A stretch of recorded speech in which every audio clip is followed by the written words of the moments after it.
Hello friends, welcome to C centre. We are going to discuss the headline news. आज 4 अप्रैल 2023 है। इसमें देख लेते हैं कौन कौन से आर्टिकल जो हमारे एग्जाम के पॉइंट ऑफ व्यू से इंपॉर्टेंट है इंडियन एक्सप्रेस में।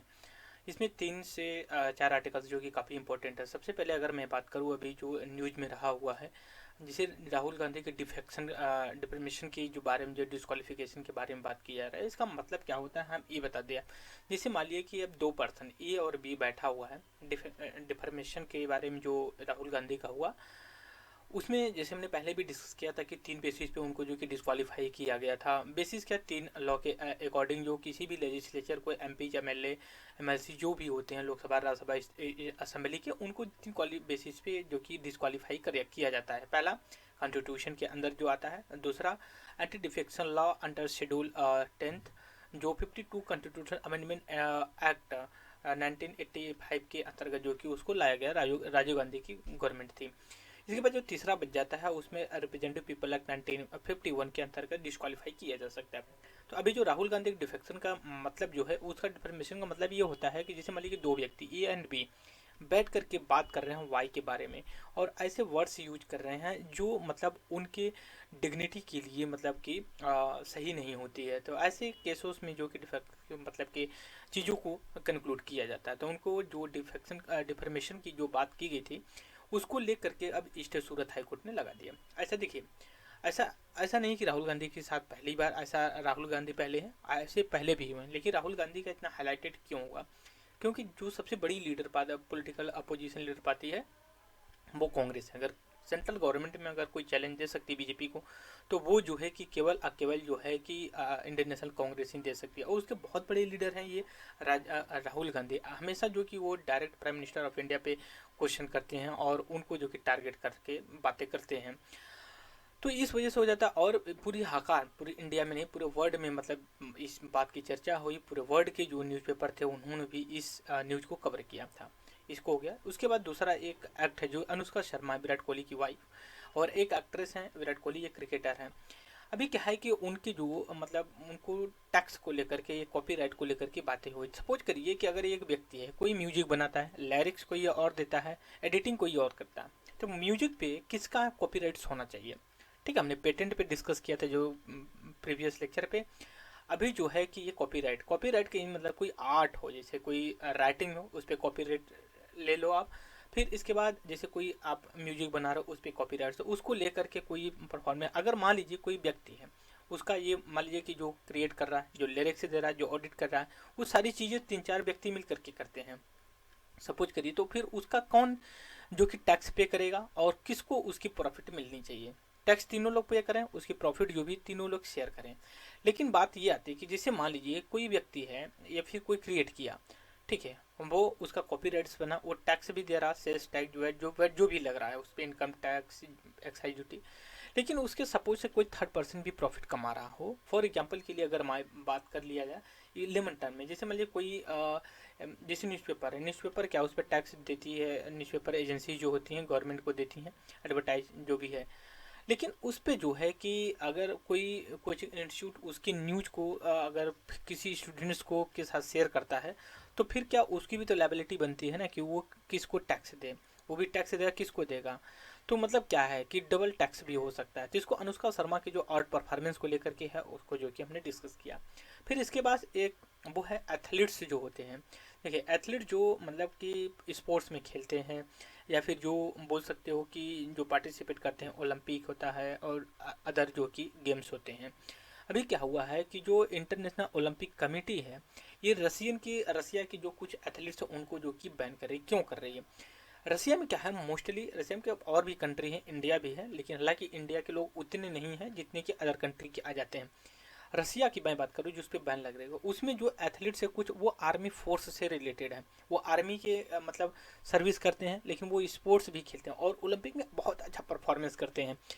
इसका कॉन्टेक्स्ट ये है कि रसिया की जो आर्मी है, यूक्रेन के साथ जो कि वार चल रहा है, जब वार चल रहा है, तो उसमें जो एथलीट्स प्रोटेस्ट कर रहे हैं, मतलब पार्टिसिपेट कर रहे हैं किसी गेम में, तो उनका जो है कि पार्टिसिपेशन उस वार में भी रहा। कुछ ऐसे भी देखे गए कि जो प्रो रसिया इन्वेजन को सपोर्ट कर रहे हैं, तो इस बेसिस पे उनको लेकर के डिस्क्वाली मतलब कि बैन लगाने की बात चल रही है। तो अभी जो भी चीज़ें होगा बैन किया गया है, जो आगे बन करके आएंगी उसको हम बाद में डिस्कस करेंगे। ये छोटे छोटे न्यूज़ थे, हम पीडीएफ के थ्रू चलते हैं कि देख लेते हैं उनमें कौन कौन से आर्टिकल जो हमारे एग्जाम्स के पॉइंट ऑफ व्यू से इंपॉर्टेंट है, हम उसको डिस्कस कर लेते हैं। राइट, सो सबसे पहले हम यहाँ पे देख लेते हैं एक बार कि रिकॉर्डिंग हो रही प्रॉपर। ओके, यहाँ पे देख सकते हो अभी देखिए सीबीआई की जो है कि वो किया गया है, मतलब डायमंड जुबली सेलिब्रेट किया जाता है उसके, उनकी मतलब सीबीआई क्या है, सेंट्रल ब्यूरो ऑफ इन्वेस्टिगेशन, ये सेंट्रल गवर्नमेंट की है, ये एक स्टैट्यूटरी बॉडी है, ये एक्ट के द्वारा जो है कि किया गया है। इसको पावर जो दिल्ली पुलिस एक्ट है 1964 शायद उसके अंतर्गत जो इसको मिलती है। तो अभी प्राइम मिनिस्टर ऑफ इंडिया ने कहा कि आपको डरने की बात नहीं है, आप अपना काम करिए।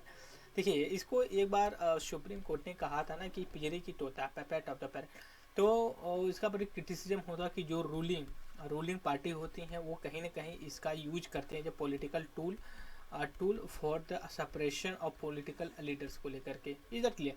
फिर उसके बाद देखिए कि ये इतना इंपॉर्टेंट नहीं है, उसको पॉवर्टी को लेकर के, पॉवर्टी देखिए उसको लेकर के भी रिपोर्ट के अनुसार ये है कि जुलाई सितंबर 2020 में, क्योंकि इसकी मतलब पॉवर्टी की में कमी आई है। ठीक है, urban poverty, national poverty, rural poverty को लेकर के ये डाटा हमारे लिए इंपॉर्टेंट नहीं, बस इंपॉर्टेंट ये है कि पॉवर्टी का मतलब क्या। पॉवर्टी का मतलब ये हो गया, पॉवर्टी का मतलब कोई अगर इंडिविजुअल है अगर उसको कोई चीज़ मतलब लेना है, अगर परचेजिंग पावर उसके पास नहीं है तो वो मतलब एक तरह के पुअर हो सकता है, इकोनॉमिकली वीक हो सकता है। तो डिपेंड ये करता है कि क्या परचेजिंग पावर पारिटी जो ट्रिपल पी होता है, ये कंट्री दूसरे कंट्री से कैलकुलेट किया जाता है, उसकी क्या है, क्या क्षमता है, किस हिसाब से किया जाता है। फिर इसके बाद सूरत कोर्ट ने उसको grant Rahul bail suspended sentence next hearing, जो कि 13 अप्रैल को किया जाएगा। तो आगे देखेंगे कि क्या होता है। अभी तक तो उनका डिस्क्वालीफाई मतलब कि रोक दिया गया है, अब जो कि क्वालिफाई है वो true my weapon in this fight, Rahul Gandhi का एक कमेंट है। 68 मर्डर इन द मिलानी, ये इतना इंपॉर्टेंट नहीं है हमारे एग्जाम के पॉइंट ऑफ व्यू से।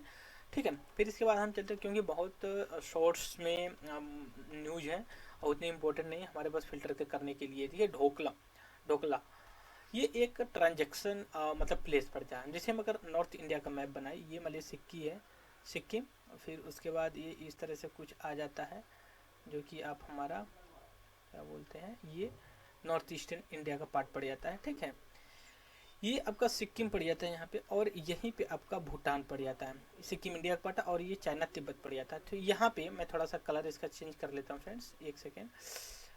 ये वाला जो पार्ट है, एक सेकेंड, ये वाला यहाँ पे जो सिक्किम इंडिया और भूटान और चाइना के बीच में यहाँ पे, तो वहाँ पे एक ढोकलम मतलब एक प्लेटू पड़ जाता है, प्लेटू का नाम है। तो उसको लेकर के काफ़ी डिस्प्यूट रहा है इंडिया चाइना के बीच में, लेकिन ये कहीं ना कहीं भूटान को भी टच करता है, और इंडिया जो कि काफ़ी भूटान से फ्रेंडली रिलेशन है उसको लेकर। तो वहाँ के जो अभी प्राइम मिनिस्टर से मिलेंगे, वहाँ के जो किंग हैं भूटान के, जो कि आगे देखते हैं कि क्या बात आती है। लेकिन इनका कहना है कि सारी चीज़ें कि म्यूचुअल बेसिस पे जो है कि मतलब अग्रीमेंट या फिर समझौता है। फिर इसके बाद नेक्स्ट में देखते हैं electoral bond sale began to go on till April 12।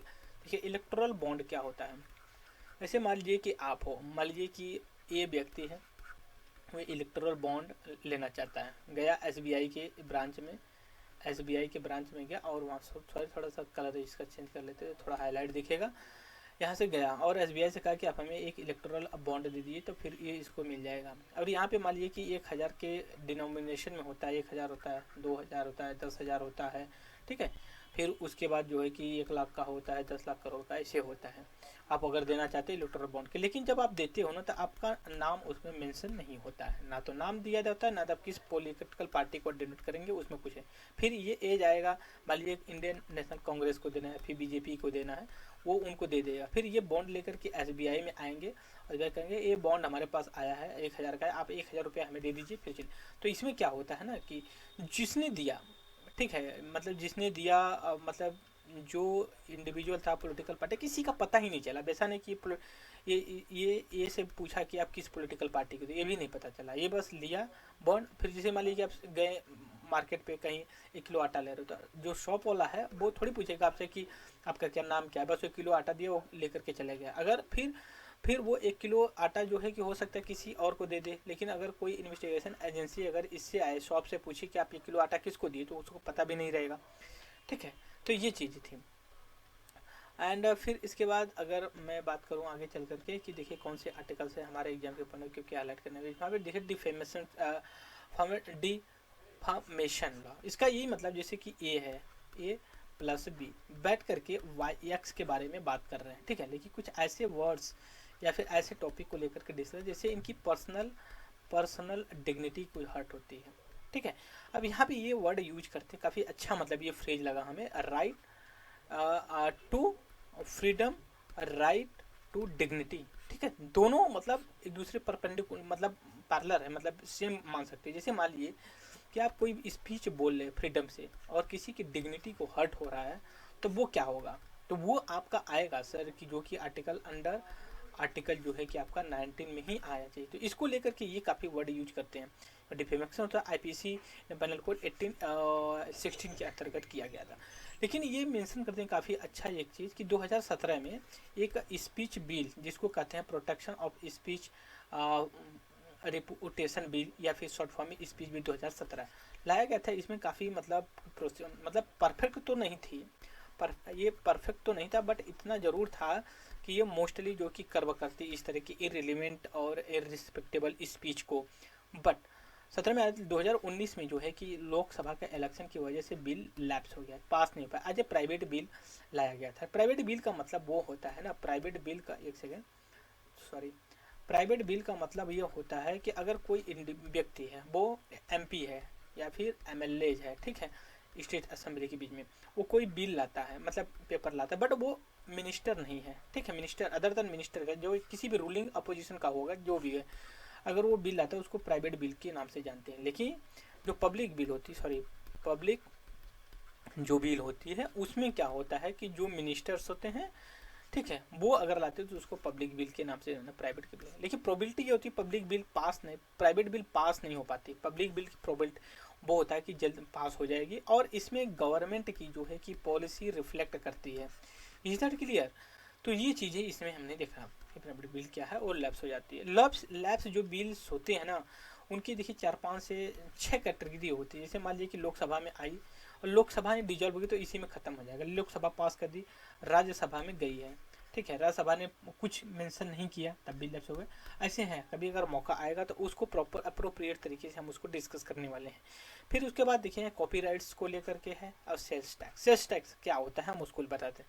जैसे लास्ट मार्क्स पे जैसे मान लीजिए कि कोई पार्ले जी है, पार्ले जी बेचा रहा है, उस पर सेल्स टैक्स लगा है, तो वो आपको इनडायरेक्ट टैक्स होता है, ठीक है, इनडायरेक्ट, सॉरी मैंने इनडायरेक्ट टैक्स है। अब इसको सब्स्टिट्यूट कर दिया गया है जीएसटी के अंतर्गत, ठीक है, इसकी कॉपीराइट को अनुसार। जैसे मान लीजिए कि एक म्यूजिक है, जिसे नातू नातू जो अभी अवार्ड जीती है वो म्यूजिक है, तो उसमें लिरिक्स कोई और देगा, डिजाइन एडिटिंग कौन और करते हैं, इसमें 3-4 लोग होते हैं ना, तो इन पे किस पे कॉपीराइट्स होने चाहिए, किस तरह से जो कि काम करना चाहिए। फिर उसके बाद लैंसन हाउस, ये देखिए अभी पटियाला मॉडल पे एक लैंसन हाउस मुंबई में है, उसको बेचने के लिए, लेकिन गवर्नमेंट उस पर जो है कि नोड अपनी अभी पोस्टपोन कर रही है। अभी उस तरह का ये जो आर्टिकल है इस पर ये पता नहीं कौन सा डाटा यूज कर रहे हैं आल्सो, कि ये होता है ना कि हमेशा जो कुछ लोग होते हैं बड़े दुखी होते हैं कि कुछ जो एकेडमिशियन होते हैं ना, वो ऑफिस में बैठ करके रियलिटी को चेक करते हैं, ठीक है, उनको ये नहीं है कि जा करके फील्ड के लेवल पे करिए, एक फील्ड लेवल पे एक ऑफिस में बैठ करके किसी चीज़ को। अब ये है, मुझे नहीं लगता कभी खेत में भी गए होंगे, ठीक है, अब ये कह रहे हैं कि वेट मार्च वेट क्रॉप्स, इनका ये कहना कुल मिला करके कि कोई वो नहीं है, ज़्यादा लॉसेस नहीं है, और कुछ और आर्टिकल आते हैं तो बिना मतलब का चीज़ है, मुझे समझ में नहीं आती। ये एथलेटिक्स आर्मी लिंक एथलेटिक्स को लेकर के हमने पहले ही डिस्कस कर चुका है मैंने कि कैसे काम करते हैं। नेट डायरेक्ट टैक्स कलेक्शन जब ग्रो, डायरेक्ट टैक्स वो होता है जिसे इंडिविजुअल पे जिस पे इम्पोज किया जाए, लीव किया जाए, लगाया जाए, वही जो कि पे भी करे, that is called direct tax, ठीक है। लेकिन इनडायरेक्ट टैक्स जो होता है, लीव किसी और को लगाया जाए बट जो मोस्टली पे किया जाता है वो अदर के रूप में किया जाता है। फिर उसके बाद मैन्युफैक्चरिंग सेक्टर का उतना इंपॉर्टेंट नहीं है, तो ये हमने बेसिक डिस्कशन किया जो हमारे एग्जाम्स के पॉइंट ऑफ व्यू से इंपॉर्टेंट था, ठीक है। आई होप कि all of you enjoy my video. तो अगर कोई क्वेरी होगी, इस तरह की चीज़ें होंगी तो आप नो डाउट कमेंट्स बॉक्स में डाल सकते हो, ऑफ कोर्स मैं दूंगा, राइट। सो इस वीडियो में इतना ही, thank you very much discussion.